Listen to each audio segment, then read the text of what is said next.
Dans cet épisode 41 de C'est de gauche ou de droite, arrêtons-nous sur une phrase de Pete Bacardi de 99 dans Si j'étais femme, aurais-je conscience que je suis le nombril du monde, qu'avortement signifie assassinat d'un môme. À première vue, cette punch se rapproche de celle du Juice et Youssoupha qu'on a déjà vu les semaines précédentes. Sauf donc plutôt de gauche. Sauf qu'après avoir loué la centralité du féminin, Pete condamne l'avortement en le comparant à un assassinat.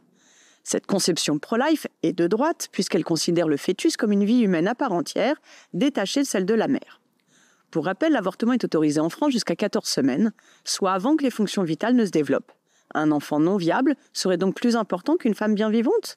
Cette position est aussi de droite par la réduction du féminin à un destin biologique, à une nature bien loin de l'émancipation. Se référer ainsi à la biologie est sexiste, car le genre tant féminin que masculin est alors figé dans le marbre, alors que l'histoire démontre leur évolution permanente. La position de gauche considère que le genre est construit culturellement, comme le dit Judith Butler dans Le trouble dans le genre, et peut donc être déconstruit, comme le fait Costa dans 4-2-4 en 2024, « Les hommes tapent des femmes sur des basses, c'est peut-être ton ref qui fait les bacs ».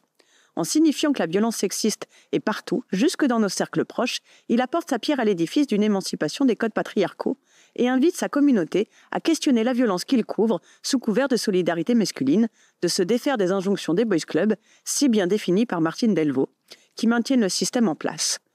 Clairement de gauche, le garçon. Alors, à vos punchlines en commentaire ci-dessous, pour voir si, à mon avis, elles sont de gauche ou de droite.